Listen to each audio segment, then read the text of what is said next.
Ganda ng camera. Kain tayo guys. Kikita nila yung subo ko. Ulam namin. Ang tawag itong isa na to? Danggit. Danggit ba yan? Hindi danggit yan. Danggit yan sa amin. Danggit yan. Hindi danggit yan sa amin. Yung danggit sa amin yung... Ang palaya na may itlog. Itlog na sardinas ba yan? Itlog plus... ewan ko kung anong isda to. Bala na kayong magsabi dyan. Basta ako, Kakain kami. basta ako danggit. Iba kasi sa Cebu ang tawag niyan eh. Hindi danggit eh.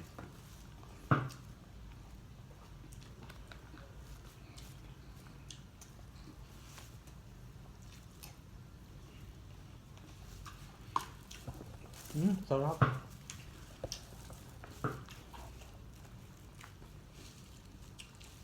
Sarap. Patlan.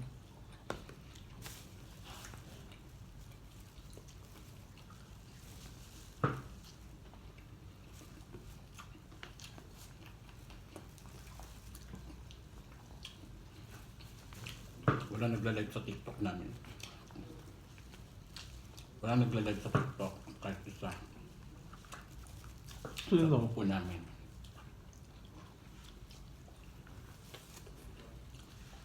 Batang niya pa madam, 31. Bakit naman niya ginawa yun?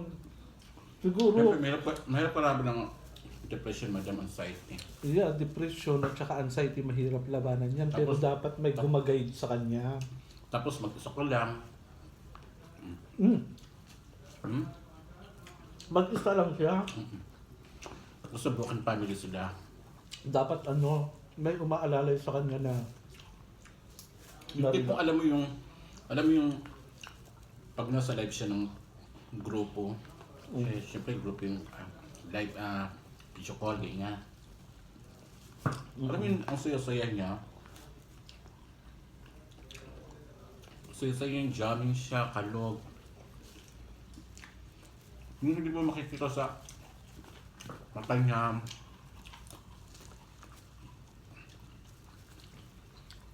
ang anxiety at saka stress. Pag nagsama yan, oo, masaya ka ngayon. Pero pag biglang pumasok sa isip mo na malungkot ka na may doon mo na magagawa yun. Feeling mo natatakot ka na, Lalo feeling na pag mag-isa ka lang. mag-isa ka. Pero mo sabi ng isang kagrupo namin, na nasa Kuwait,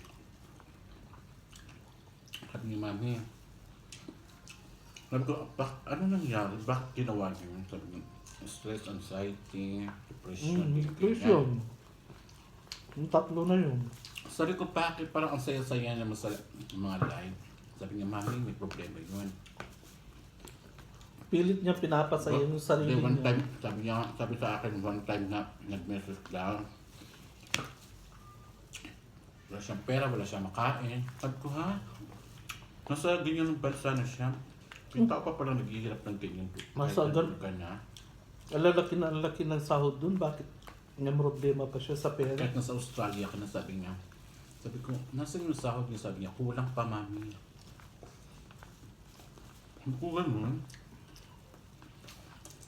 So, iniisip ko, hindi lang pala ako nag-iisa sa mundo na may Alam mo- mga yung problema. Alam mo, kahit mahirap ang buhay, ang sarap mabuhay. Nakulang pa rin.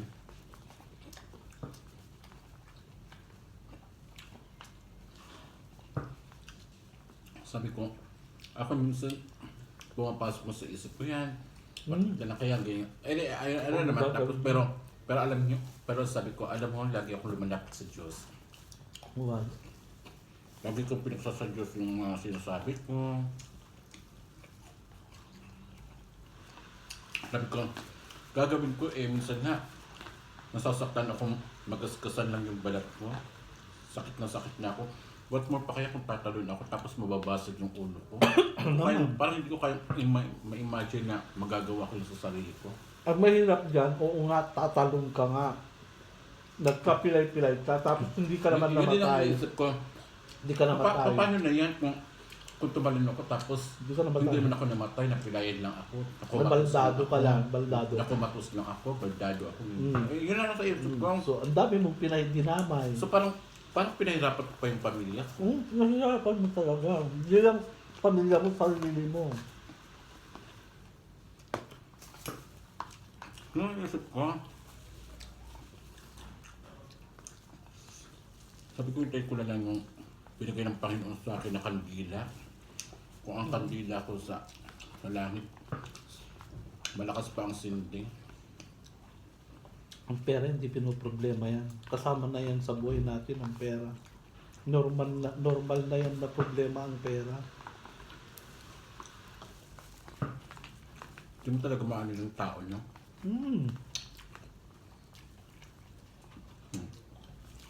Namasya na naman, oh.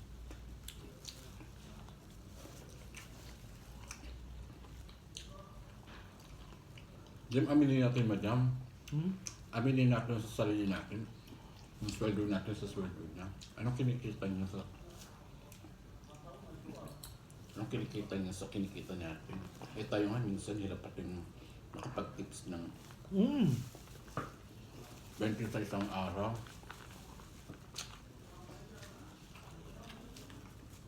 Tignan mo yung customer. Lalo na ngayon, may binabayaran na silang bahay. Ay, dati libre na sila sa bahay.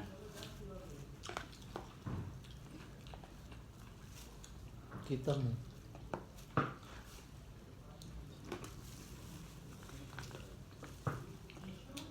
Magsasawa na niyan si ano. Si Dimon. Bakit?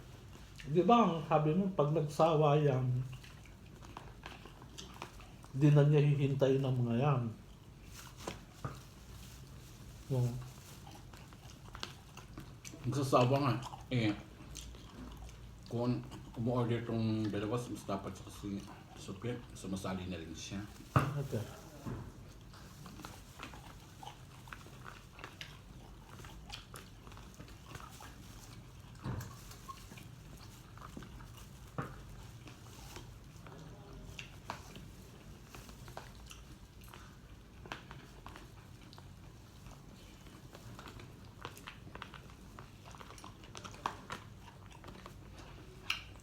Buti nga ka mo, madam. Ano, hindi lang nag-iusa yung tao na yun sa Australia na kaibigan namin. Katikmok namin pa. Huh? Meron pa kaming mga kaibigan na nasa Australia. Ayun, sila yung na-confirm.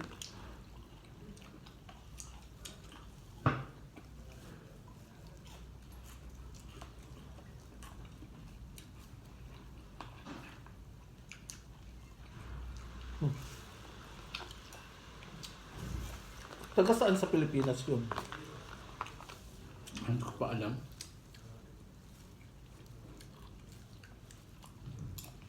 Hindi nga ako nagtalo ng TikTok na, di ba? Lagi ako nasa YouTube sa Facebook. Nanonood ng mga Gusto mo na yan.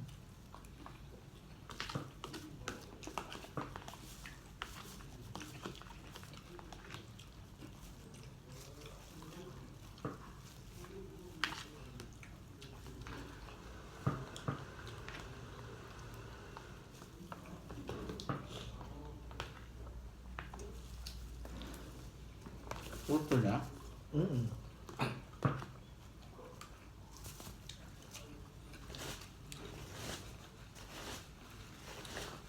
Kahapon nang gutom na gutom ako, di ba inagaw ko yung kanin mo? May pa. Busog na ako. Inagaw ko nga yung kanin mo kahapon. Gutom talaga ako kahapon.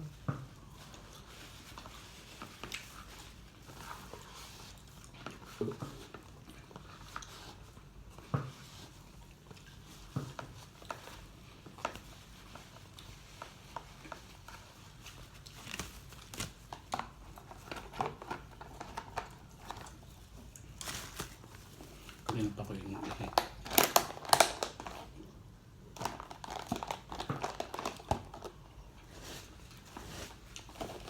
Lumipat sa Lovely. Ha? Lumipat na. Hindi pa. Sabi niya, mga 2 weeks. Saka lang ha. Nestor to, di ba? Nestor. Aldurer. Oo.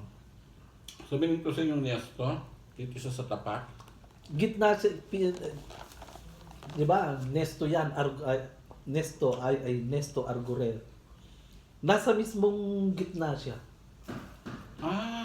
Yan yung Argurer. Ito Hindi yung na tatawid Nesto. sa kabila. Hindi na. Mm. Yan, nandun lang sa gitna. Mm. Tapos metro na yun, yung bus stop, yung mismong baba ng bahay ni Labi. Ano pa rin, Madam Murakabat pa rin yan. Yun ang sabi mo ka ba? Malapit sa Asiana Hotel. Asiana ba yun? Ano? Basta doon sa Fortune Hotel din. Fortune Hotel din, doon sa Bandaron. Malapit din siya sa Fortune Hotel. Murakabat pa rin yan, Madam. Kita ko ngayon. Kasi sa Laal din nandito eh. Halos unahan lang ng konting-konti sa Algoren. Ay hindi. Algoren yung ano bang mall yan? May mga mall pa doon na hindi Hindi lang Argure. Ano bang mall? Nakalimutan ko. Layo-layo ng Algoren. Kaso ang mga nakatira doon, parang puro mga itim. Mga Yung lugar na yun, madalang lang No. Pilipino. Pakistan, mga Bengali. Pakistan, Bengali, itim. Alam mo yung bilihan ng alak na Africa. Yun mismo ang building na yun. Ayun ko na. African na bilihan ng alak. Daming alak doon. Daming tindang alak. Murakabat pa rin yan, Madam.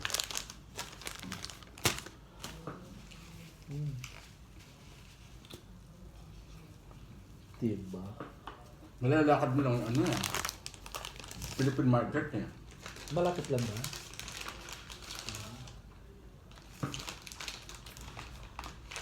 Hindi pa inubos yan.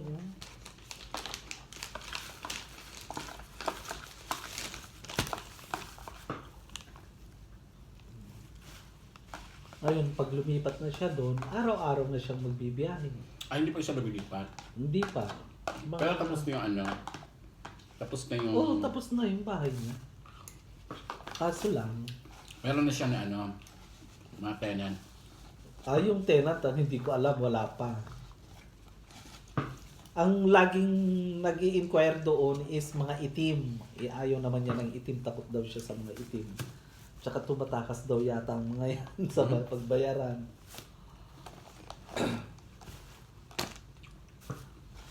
Takot daw siya sa mga itim, ayaw niya ng itim.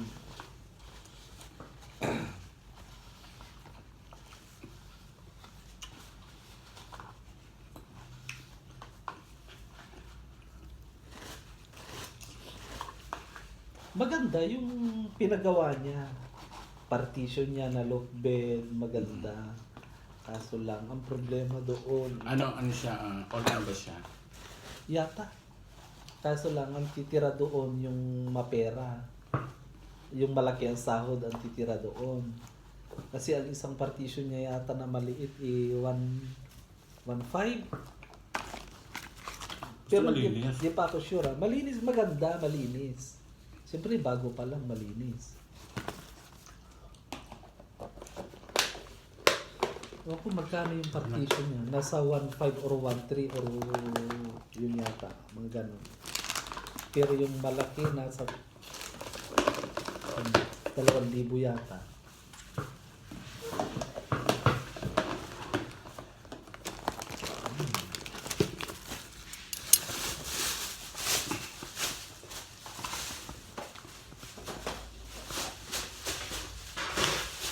Thank you guys. Tapos na kami kumain.